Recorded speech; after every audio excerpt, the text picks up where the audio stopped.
이스라엘은 주전 586년 느부갓네살 왕에 의해서 처참하게 멸망당하고 말았습니다. 예루살렘 성은 무너졌고 성전은 불탔고 왕은 사로잡히고 대신들과 귀족들은 바벨론으로 끌려갔습니다. 하나님의 선민으로 자처하면서 하나님께서 임재하여 계신 성전이 예루살렘에 있기 때문에 예루살렘은 결코 멸망하지 않을 것이다 라고 자신했던 이 유대인들의 기대는 여지없이 무너져 내렸습니다. 바벨론으로 그렇게 끌려간 지 60여 년이 지났습니다. 그 60년이 지났음에도 그때의 그 아픈 기억은 잊을 수가 없었습니다. 시편 137편이 그들의 그런 심경을 그대로 보여주고 있습니다. 우리가 바벨론의 여러 강변 거기에 앉아서 시온을 기억하며 울었도다. 그 중에 버드나무에 우리가 우리의 수금을 걸었나니 이는 우리를 사로잡은 자가 거기서 우리에게 노래를 청하여 우리를 황폐하게 한 자가 기쁨을 청하고 자기들을 위하여 시온의 노래 중 하나를 노래하라 함이로다. 우리가 이방 땅에서 어찌 여호와의 노래를 부를까? 예루살렘아, 내가 너를 잊을진데 내 손이 그의 재주를 잊을지로다. 내가 예루살렘을 기억하지 아니하거나 내가 가장 즐거워하는 것보다 더 즐거워하지 아니할진데 내 혀가 내 입천장에 붙을지로다. 지금 이 이스라엘 백성들은 처량한 이 포로 신세로 온갖 수모와 핍박과 고난을 겪으면서 이방 땅에서 지금 살아가고 있습니다. 두고 온 고향, 큰 영화를 누렸던 이 예루살렘과 성전을 생각하면 60년이 지났음에도 눈물이 앞을 가리는 것입니다. 그래서 바벨론의 강가에 처량하게 앉아서 시온성, 고향 예루살렘을 생각하면서 웁니다. 울면서 고향을 그리워합니다. 그들의 죄가 그들을 이러한 멸망으로 이끌었지만 그래도 이스라엘은 믿음을 가진 하나님의 백성들이었습니다. 그들은 믿음의 백성들이었기에 지난날 하나님의 뜻대로 살지 못했던 자신들의 과오를 하나님 앞에 철저히 회개했습니다. 그리고 신실하신 하나님, 자비와 긍휼로 이스라엘을 사랑하시는 하나님께서 그들에게 다시 한번 새로운 삶의 기회를 허락하여 주시리라고 믿고 간절히 기도했습니다. 그 간절한 회개와 기도를 통해서 하나님께서 자신들을 다시 한번 용서하시고 다시 한번 회복시켜 주실 것을 꿈꾸었던 것입니다. 그러나 그들의 그런 기대는 시간이 갈수록 흐려졌습니다. 10년이 지나고 20년이 지나고 30년이 흘러도 그들의 소원이 이루어질 기미는 어디에서도 찾아갈 수 없었던 것입니다. 시간이 흘러갈수록 그것과 비례해서 그들이 가지고 있었던 희망과 믿음은 반비례해서 점차 흔들리고 줄어들기 시작했습니다. 희망이 점점 사라지자 회개와 기도의 입술들이 불신과 회의의 입술들로 변했습니다. 기도도 부르짖음도 소용이 없다는 것입니다. 자기들은 이제 하나님 앞에 잊혀진 바 된 존재다라는 것입니다. 해방과 독립은 이제 물 건너 갔다라는 것입니다. 이제 차라리 그만 포기하고 이곳 바벨론에 정착해서 편안히 살 방법이나 강구해보자라는 것이었습니다. 포로 생활 60년 동안이나 포로 생활이 60년이나 지속이 되면서 하나님께서 우리를 버리셨는가 하는 이 비관주의 그리고 패배주의가 이스라엘 백성들의 마음 가운데 자리 잡아가기 시작했습니다.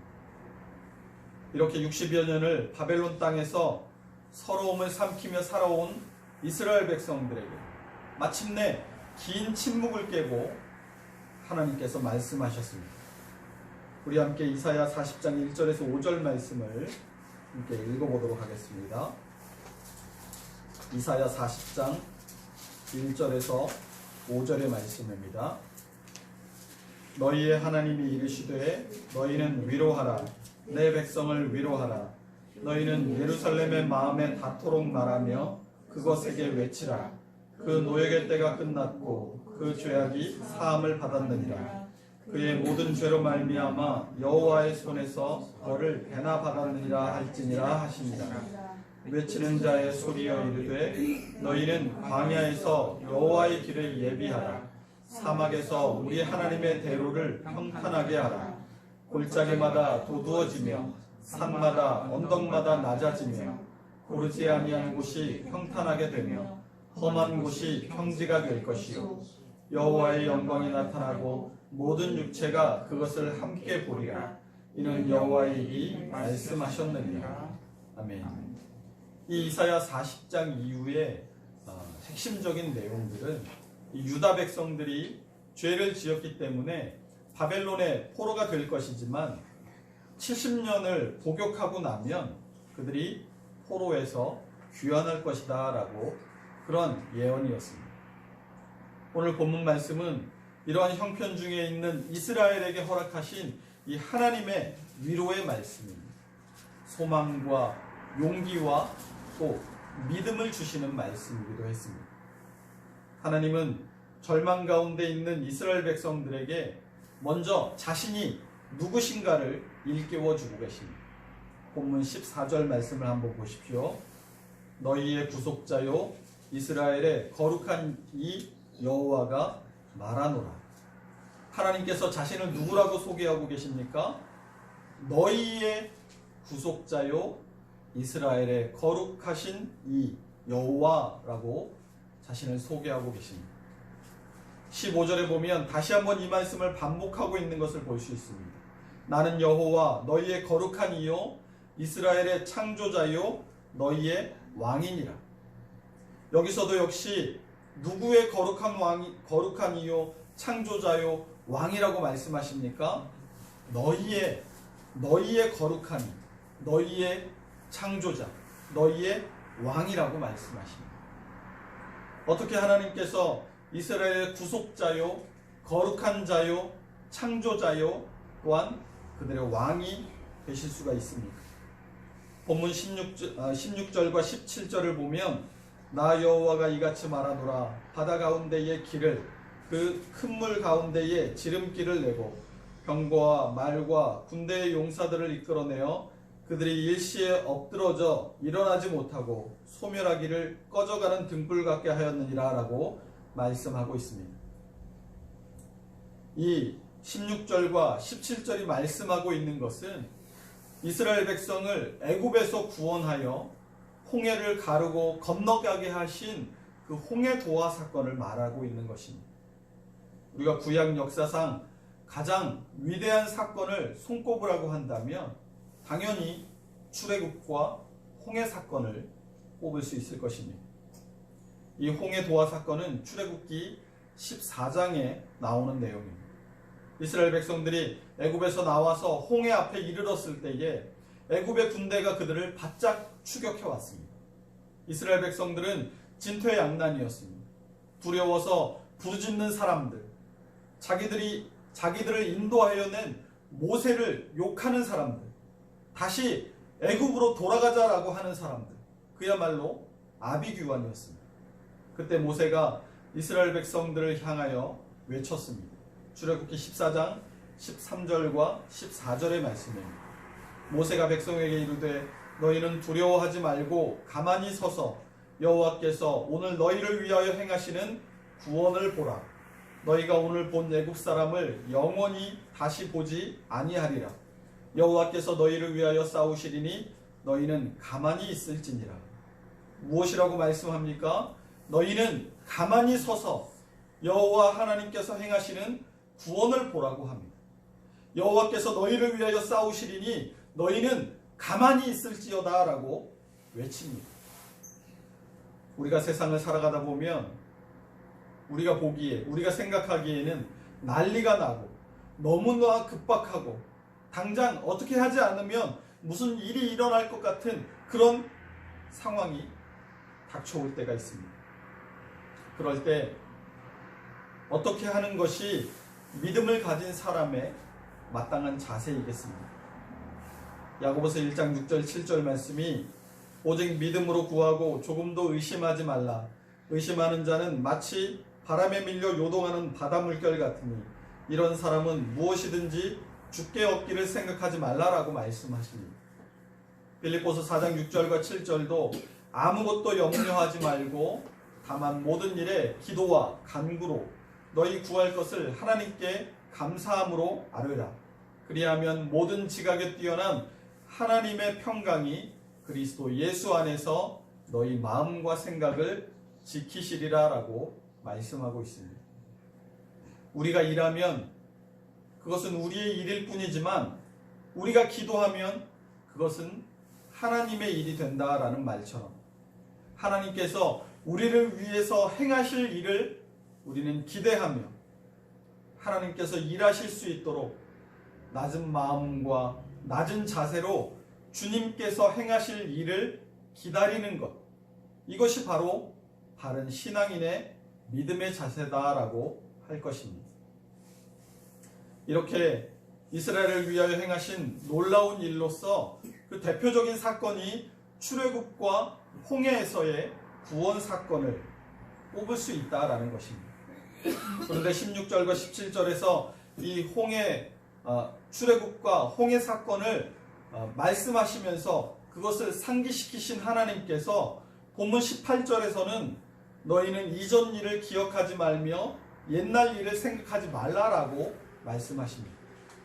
16절과 17절에서는 이스라엘을 구원하신 하나님의 그 놀라운 기적을 떠올리게 해놓고는 18절에 와서는 그 일을 기억하지도 생각하지도 말라라고 말씀하시는 것입니다. 이것은 그 일 자체를 진짜 말 그대로 잊어버려라, 너희들 그거 기억에서 지워버려, 이런 말씀이 아닙니다. 왜 구원자요, 거룩한 자요, 창조자요, 만왕의 왕이신 하나님을 너희의 과거의 영광에만 묶어두려고 하느냐라는 것입니다. 오늘날에는 마치 그런 일이, 그런 기적이 다시는 일어날 수 없는 것처럼 그렇게 생각하지 말아라라는 것입니다. 지금 이스라엘 백성들은 옛 출애굽 때의 놀라운 그 사건에 집착해서 향수에 젖고 지금 현실인 이 바벨론 포로 생활을 더욱 절망적으로 받아들이고 낙담하고 있습니다. 지금 이사야 선지자를 통해서 하나님께서는 이스라엘 백성들에게 과거의 일, 즉 하나님의 역사하심으로 출애굽한 사건을 잊고 다만 그 일을 행하셨던 하나님을 기억하라라고 말씀하고 계시는 것입니다. 하나님만 기억하고 하나님만 기대하고 하나님만 우리가 바라볼 때 하나님이 이스라엘 백성들에게 앞으로도 그때와 같은 구원을 베풀어 주실 것을 너희가 믿고 그 믿음을 가지고 소망을 가져라라는 말씀인 것입니다. 사도 바울은 로마서 8장 18절에서 생각하건대 현재의 고난은 장차 우리에게 나타날 영광과 비교할 수 없도다라고 말씀하십니다. 이 말은 과거에 안주하지 말라는 뜻입니다. 과거에 붙잡혀서 살지 말라는 것입니다. 옛날에 참 좋았는데, 그때가 진짜 좋았는데, 이런 생각만 하면서 살지 말라는 것입니다. 우리 역시 그렇습니다. 옛날에 참 좋았지, 옛날에 그런 일이 있었지, 옛날에 참 그랬었는데 하면서 이 과거의 향수에만 붙들려서 살아간다면 하나님께서 이제 우리 앞에 베푸실 새 일을 바라보지 못하게 될 것입니다. 하나님께서 우리 앞에 열어가실 놀라운 기적의 현장들을 우리가 만나지 못하게 될 것입니다. 출애굽한 이스라엘 백성들의 눈앞에 펼쳐진 것이 무엇이었겠습니까? 끝없는 광야였습니다. 광야는 말뜻 그대로 빈들이라는 말입니다. 말 그대로 아무것도 없는 곳입니다. 뭐라도 우리가 보이는 게 있어야 그거라도 붙들고 희망을 가져보지 않겠습니까? 지푸라기라도 잡는 심정으로 라는 말이 있는 것처럼 지푸라기라도 있어야 그것에 뭔가 기대를 걸어볼 수 있는데, 광야는 아무것도 없는 곳입니다. 보이는 것이 아무것도 없습니다. 먹을 것도 물도 잠잘 곳도 기본적인 이 의식주가 해결될 방법이 도무지 보이지 않는 곳이 광야입니다. 그때 이스라엘 백성들의 입에서 원망과 불평이 쏟아져 나왔습니다. 출애굽기 16장 2절에서 3절의 말씀입니다. 이스라엘 자손 온 회중이 그 광야에서 모세와 아론을 원망하여 이스라엘 자손이 그들에게 이르되, 우리가 애굽 땅에서 고기가마 곁에 앉아있던 때와 떡을 배불리 먹던 때에 여호와의 손에 죽었더라면 좋았을 것을 너희가 이 광야로 우리를 인도해내어 이 온 회중이 줄여 죽게 하는도다. 바로 이 사람들이 과거에만 붙잡혀 살아가고 있는 사람들입니다. 과거에 붙잡혀 사는 사람은 현재와 미래를 볼 여력이 없습니다. 누가복음 9장 62절이 예수께서 이르시되 손에 쟁기를 잡고 뒤를 돌아보는 자는 하나님의 나라에 합당하지 아니하니라 라고 말씀하시는 것처럼, 과거에만 붙들려 있는 사람은 지금 우리와 함께하고 계시는 하나님을 볼 수 있는 영적인 눈도, 우리를 가장 좋은 길로 인도하실 그 하나님에 대한 기대와 소망도 가질 수 없는 것입니다. 여러분, 과거에 좋았던 적이 다들 있으시죠? 여러분 과거에 좋았던 때를 돌아보지 마시기 바랍니다. 과거에 여러분 힘든 일도 모두 있으셨죠? 잊으시기 바랍니다. 그리고 과거를 돌아보고 과거에 매이는 것이 아니라 이제 앞을 바라보시기 바랍니다. 너희는 뒤를 돌아볼 사람들이 아니라 앞을 보고 나아가야 할 사람들이다 라고 말씀하고 계시는 것입니다. 그러므로 오늘 우리에게 필요한 것이 무엇입니까? 우리에게 필요한 것은 과거가 아니라 지금입니다. 과거에 잘 믿은 것 사실 자랑할 것이 아닙니다. 지금이 중요하기 때문입니다. 과거에 잘못 믿은 것, 그것 때문에 낙심할 일도 아닙니다. 지금부터 잘 믿으면 됩니다. 지금 여러분의 믿음으로 하나님을 만나시기 바랍니다. 혹시 그렇게 하기에는 우리의 믿음이 좀 부족하다라고 생각하는 분이 있으실 수도 있을 것입니다. 그러나 그러한 마음들도 하나님께서 채워주실 줄로 믿으시기 바랍니다. 마가복음 9장 23절 24절의 말씀에 예수께서 이르시되 할 수 있거든이 무슨 말이냐, 믿는 자에게는 능치 못할 일이 없느니라 하시니, 곧 그 아이의 아버지가 소리를 질러 이르되 내가 믿나이다, 나의 믿음 없는 것을 도와주소서, 이렇게 기록되어 있습니다. 귀신 들린 아이를 데리고 나온 이 아버지에게 예수님께서 믿음을 요구하십니다. 그러자 그 아버지가 뭐라고 소리 지릅니까? 나의 믿음 없는 것을 도와주소서. 우리의 믿음이 연약하고 부족할 때 우리가 주님께 기도하면 주님께서 우리를 반드시 도와주실 줄로 믿습니다. 그러면 우리의 믿음이 연약할 때는 주님께 기도하고 도와달라고 하면 되는데, 우리의 믿음이 충만할 때는 그럼 어떻습니까? 우리의 믿음이 충만할 때는 우리의 믿음을 통해서 하나님께서 우리 안에 새 일을 이루실 줄로 믿으시기 바랍니다. 마태복음 17장 20절이 이르시되 너희 믿음이 작은 까닭이니라. 진실로 너희에게 이르노니 만일 너희에게 믿음이 겨자씨 한 알만큼만 있어도 이 산을 명하여 여기서 저기로 옮겨지라 하면 옮겨질 것이요 또 너희가 못할 것이 없으리라 라고 말씀하고 있습니다. 우리에게 믿음이 있을 때 산이 옮겨지는 놀라운 새 일을 보게 하실 줄로 믿으시기 바랍니다. 여기서 말씀하는 새 일은 우리가 이제까지 감히 상상도 할 수 없었던 일, 과거에 우리가 보지 못했던 새로운 일을 말하는 것입니다. 과거의 모든 기억을 청산하고 오직 위에 계신 주님을 바라보십시오. 여호와 하나님이 우리를 밝은 길, 곧 은혜의 길이요 축복의 길로 우리를 인도해 주실 줄로 믿고 기대하시기를 주님의 이름으로 축원합니다. 본문 19절과 20절을 함께 읽어보도록 하겠습니다. 보라, 내가 새 일을 행하리니 이제 나타낼 것이라. 너희가 그것을 알지 못하겠느냐.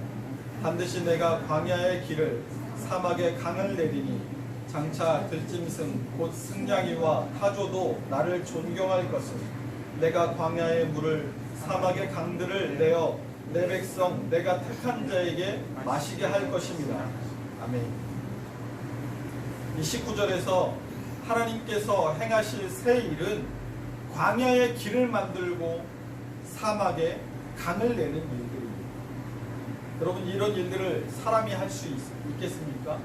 오직 하나님만, 오직 전능하신 하나님만이 하실 수 있는 일이라는 것입니다. 왜 전능하신 하나님께서 광야의 길을 내시고 또 사막에 강을 뚫으실까요? 이사야 35장 8절 말씀에 보면 거기에 대로가 있어 그 길을 거룩한 길이라 일컫는 바 되리니 깨끗하지 못한 자는 지나지 못하겠고 오직 구속함을 입은 자들을 위하여 있게 될 것이라. 우매한 행위는 그 길로 다니지 못할 것이며 라고 말씀하고 있습니다. 이 이사야 35장 8절이 말씀하고 있는 이 대로는 예수 그리스도를 통해서 구속받은 우리 하나님의 자녀들이 하나님과 연결된 길을 의미하는 것입니다. 우리의 죄와 허물로 하나님과 완전히 끊어졌던 그 관계가 예수 그리스도를 통해서 회복될 것을 말씀하는 것입니다. 히브리서 10장 19절 20절입니다. 그러므로 형제들아, 우리가 예수의 피를 힘입어 성소에 들어갈 담력을 얻었나니 그 길은 우리를 위하여 휘장 가운데로 열어놓으신 새로운 살 길이요 휘장은 곧 그의 육체니라. 아멘. 하나님은 이사야를 통해서 이 거룩한 길을 반드시 만드시겠다라고 약속하십니다. 그리고 그 약속대로 이 땅에 독생자 예수 그리스도를 보내시고 예수 그리스도의 십자가를 통해서 우리를 위한 구원의 길을 열어주신 것입니다. 본문 20절을 보십시오. 장차 들짐승 곧 승냥이와 타조도 나를 존경할 것은 내가 광야의 물을 사막의 강들을 내어 내 백성 내가 택한 자에게 마시게 할 것임이니라. 여기서 말씀하고 있는 이 승냥이와 타조는 사막이나 황무지에 사는 들짐승들입니다. 그 거칠은 광야에 무슨 희망이 있겠습니까? 이것은 하나님께서 이루실 새 일을 통해서 이 땅에 살아가면서 아무런 소망 없이 살아가던 모든 이방 나라들까지, 이방 족속들까지 하나님께서 새 일을 통해 축복받는 자리, 구원의 자리로 이끄시겠다라는 약속의 말씀인 것입니다. 그러면 왜 하나님께서 이런 새 일을 행하실까요? 본문 21절을 함께 읽어보겠습니다. 이 백성은 내가 나를 위하여 지었나니 나를 찬송하게 하려 함이니라. 하나님을 찬송하게 하려고 새 일을 행하신다는 것입니다.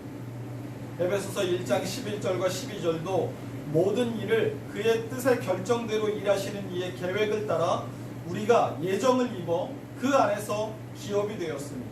이는 우리가 그리스도 안에서 전부터 바라던 그의 영광의 찬송이 되려 하심이라 라고. 우리를 택하시고 우리를 구원하신 목적이 그의 영광의 찬송이 되게 하려 하심이라 라고 말씀하고 있습니다.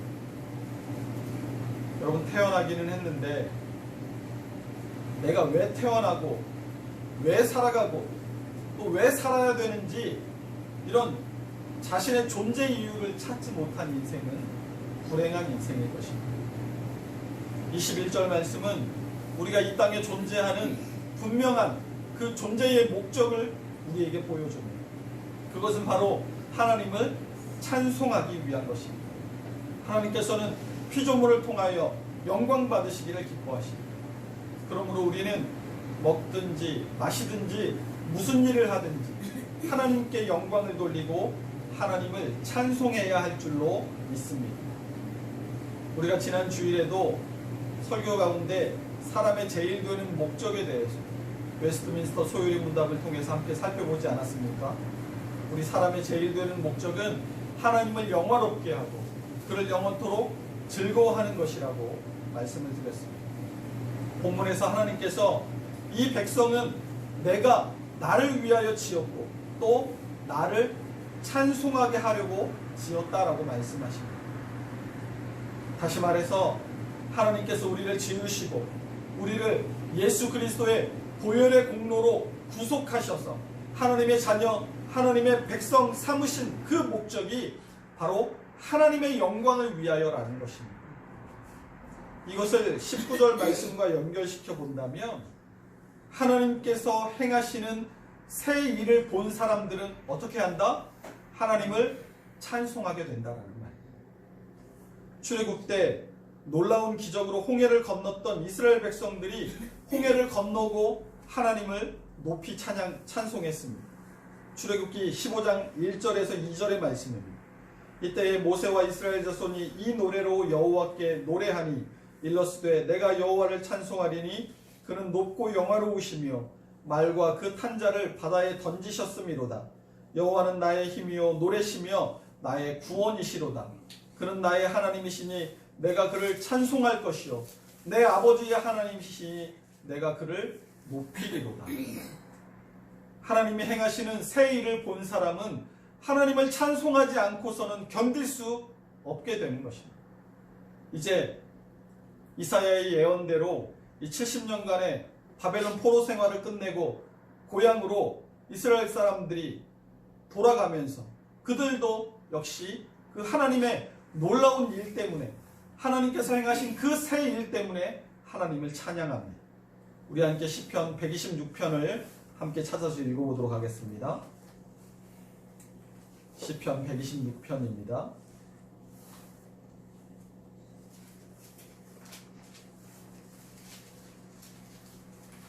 함께 있습니다. 여호와께서 시온의 포로를 돌려보내실 때에 우리는 꿈꾸는 것 같았도다. 그때 우리 입에는 웃음이 가득하고 우리 혀에는 찬양이 찼었도다. 그때 문 나라 가운데서 말하기를 여호와께서 그들을 위하여 큰 일을 행하셨다 하였도다. 여호와께서 우리를 위하여 큰 일을 행하셨으니 우리는 기쁘도다. 여호와여 우리의 남방 시내들같이 돌려보내소서. 눈물을 흘리며 씨를 뿌리는 자는 기쁨으로 거두리로다. 울며 씨 뿌리러 나가는 자는 반드시 기쁨으로 그 곡식단을 가지고 돌아오리로다. 아멘. 이 시편 126편의 말씀과 같이 하나님께서 행하시는 새 일을 보게 되면 하나님을 찬송하지 않고서는 견딜 수 없게 되는 것입니다. 그러므로 하나님의 행하신 이 새 일로 말미암아 구원을 받은 우리가 해야 할 일은 당연히 하나님을 찬송하는 것인 줄로 믿으시기 바랍니다. 그런데 우리 마음 가운데 혹시 이 하나님께 대한 찬송을 잃어버리지는 않으셨습니까? 분쟁과 그 후유증으로 이어지는 여러 갈등과 대립 속에서 또 소문과 소문 속에서 하나님을 찬송해야 할 성도로서의 본분을 혹시 잃어버리지는 않으셨습니까?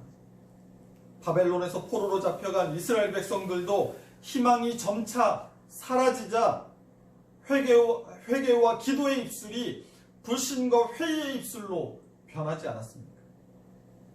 우리의 마음의 찬송을 회복할 수 있으시기를 축원합니다.